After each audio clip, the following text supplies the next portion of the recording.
Phone ಮಾಡಿದ್ರು, ಮತ್ತೆ ಕುಮಾರ್ ಅವರು ಸಿಟಿ ಕುಮಾರ್ ಅವರು ಫೋನ್ ಮಾಡಿದ್ರು ಹೀಗಾಗಿದೆ ಅಂತ ಹೇಳಿ. ಮತ್ತೆ ನಮ್ಮ ಕ್ಷೇತ್ರದಲ್ಲಿ ಯಾರೋ ಬೇಕು ಅಂತ ಕಿಡಿಗೇಡಿಗಳು ನಮ್ಮ ಕ್ಷೇತ್ರದಲ್ಲಿ ಇಲ್ಲದೆ ಇರೋಂಥದ್ದು ಕ್ರಿಯೇಟ್ ಮಾಡಬೇಕು, ಗಲಾಟೆಗಳು ಕ್ರಿಯೇಟ್ ಮಾಡಬೇಕು ಅಂತ ಮಾಡ್ತಾರೆ. ನಿಮ್ಗೆ ಗೊತ್ತಿರೋ ಹಂಗೆ ವಾಲ್ಮಂಗದಲ್ಲೂ ಹಂಗೆ ಮಾಡಿದ್ರು. ಸೊ ಅವಾಗೂ ಕೂಡ ನಾವು ಪೊಲೀಸ್ ಅವ್ರಿಗೆ ಹೇಳಿ ಇನ್ವೆಸ್ಟಿಗೇಷನ್ ಮಾಡಿಸಿ ಅವ್ರನ್ನ ಬೇಗ ಸೆರೆ ಹಿಡಿಸಿದ್ವಿ. ಆದರೆ ಆಮೇಲೆ ಕೋರ್ಟ್ಗೆ ಹೋಗಿ ಬೇಲ್ ತೊಗೊಂಡ್ಬಿಟ್ರು, ಅದು ಬೇರೆ ವಿಷಯ. ಆದರೆ ಅವಾಗಲೂ ಕೂಡ ನಾವು ಇನ್ವೆಸ್ಟಿಗೇಷನ್ ಮಾಡಿಸಿ ಆದಷ್ಟು ಬೇಗ ಸೆರೆ ಹಿಡಿಸಿದ್ವಿ. ಇಲ್ಲೂ ಕೂಡ ಅಷ್ಟೇ, ನಾನು SP ಅವ್ರಿಗೆ ಹೇಳಿದ್ದೀನಿ, ಆದಷ್ಟು ಬೇಗ ಇನ್ವೆಸ್ಟಿಗೇಷನ್ ಮಾಡಿಸಿ ಫೇರಾಗಿ ಇನ್ವೆಸ್ಟಿಗೇಷನ್ ಮಾಡಿ ಯಾವುದೇ ಮುಲಾಜ್ ಇಟ್ಕೊಳ್ಬೇಡಿ. ಯಾರೇ ಅದಕ್ಕೆ ಅಪರಾಧಿಗಳಿದ್ರು ಕೂಡ, ಕಲ್ಪ್ರಿಟ್ಸ್ ಇದ್ರು ಕೂಡ ಅವ್ರಿಗೆ ಶಿಕ್ಷೆ ಆಗುವಂಗೆ ಮಾಡಿ, ಸ್ಟ್ರಾಂಗ್ ಕೇಸುಗಳಾಗಿ ಕೂಡ ಅಂತ ಕೂಡ ಹೇಳಿದ್ದೀನಿ. ಯಾಕೆಂದರೆ ಇಂಥದ್ದೆಲ್ಲ ನಾವು ಸಹಿಸೋದಕ್ಕಾಗುತ್ತೆ. ಯಾಕೆಂತಂದರೆ ಅಂಬೇಡ್ಕರ್ ಅವರ ಸಿದ್ಧಾಂತದಲ್ಲೇ ನಾವು ಕೂಡ ರಾಜಕೀಯ ಮಾಡ್ಕೊಂಡು ಬರ್ತಿರೋದು. ನಿಮಗೆ ಎಷ್ಟು ಗೌರವ ಇದೆ ಅಂಬೇಡ್ಕರ್ ಮೇಲೆ, ಅಷ್ಟೇ ಗೌರವ, ಅದಕ್ಕಿಂತ ಹೆಚ್ಚಿನ ಗೌರವ ನಮಗಿದೆ. ಈ ಥರ ನಮ್ಮ ಕ್ಷೇತ್ರದಲ್ಲಾದರೆ ನಿಮಗಿಂತ ಹೆಚ್ಚಾಗಿ ನೋವು ನಮಗಾಗುತ್ತೆ. ಸೊ ಹಾಗಾಗಿ ಏನೇನು ಕ್ರಮಗಳು ತೆಗೆದುಕೊಳ್ಬೇಕು ಎಲ್ಲ ತೆಗೆದುಕೊಳ್ಳೋಕೆ ಹೇಳಿದ್ದೀನಿ. ಖಂಡಿತ ತಪ್ಪಿತಸ್ಥರು ಹಿಡಿತಾರೆ. ಮತ್ತು ನಮ್ಮ ಮರಿಗೌಡನಿಂದ ಪಾಪ ನೀವು ಹೇಳಿದಾಗ ದಲಿತ ಕುಟುಂಬದವ್ರು ಇರೋದೇ 11 ಜನ.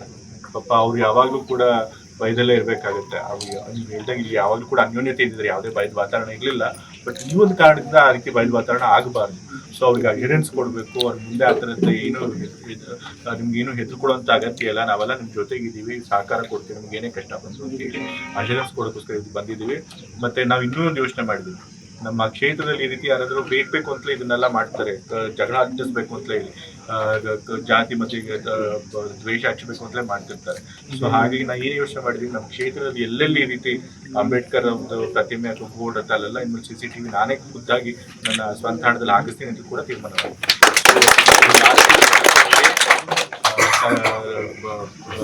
ಈ ಕ್ಷೇತ್ರದ MLA ಅವರು ಬಂದು ಮುಖ್ಯಮಂತ್ರಿಗಳೇ ಇದ್ದಾರೆ, ಅವ್ರು ನಿಮ್ಮ ಪರವಾಗಿ ನಿಂತಿದ್ದಾರೆ.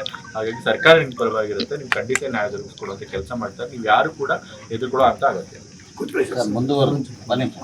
ಪ್ರಾಮಾಣಿಕವಾಗಿ ತನಿಖೆ ಮಾಡಿ ಯಾರೇ ಇದ್ರೂ ಕೂಡ ಮುಲಾಜಿಲ್ಲದೆ ಅವ್ರ ಮೇಲೆ ಕ್ರಮ ತೆಗೆದುಕೊಳ್ಬೇಕು. ಮತ್ತು ಹೆಚ್ಚು ಸ್ಟ್ರಾಂಗ್ ಕೇಸ್ ಹಾಕಿ ಅವರು ಬೇಲಿ ತೊಗೊಳೋದಕ್ಕೆ ಅವಕಾಶ ಆಗದೆ ಇರೋ ಕೇಸ್ಗಳು ಹಾಕಿದ್ರೆ ಈಗ ನಾವು ಒಂದು ಸಂಘಟನೆಗಳು ಅವನ್ನೆಲ್ಲ ಮಾತಾಡಬೇಕಂದ್ರೆ ಈ 3 ದಿನ 4 ದಿನ ಅಂತ ಹೇಳಿದ್ದಾರೆ. ಅದೊಂದು 3-4 ದಿನ ನೋಡಿ ನಾವು ಒಬ್ಬರವರೆಗೆ ಹೋರಾಟ ಮಾಡಬೇಕಾಗುತ್ತೆ. ಈ ಥರ ಕರೆ ಕೊಡಬೇಕಂತ ಸ್ವಲ್ಪ ಹೋರಾಟ ಮಾಡಿದ್ರೆ ಏನು ತಪ್ಪಿಲ್ಲ, ಮಾಡಲಿ. ಅವ್ರ ಪ್ರತಿಭಟನೆನೂ ಮಾಡಲಿ. ಅದೇನು ಈ ಥರ ಎಲ್ಲೂ ಕೂಡ ಆಗಬಾರ್ದು.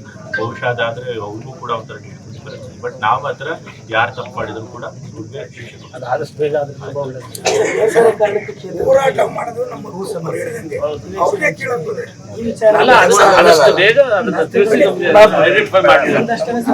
ಜೊತೆಲಿ ನಾವು ಸಂಘಟನೆ ಮಾಡ್ಕೊಂಡು ರಾಜಕಾರಣ ಮಾಡ್ಕೊಂಡು ಜೊತೆ ಬಂದಿರೋದು.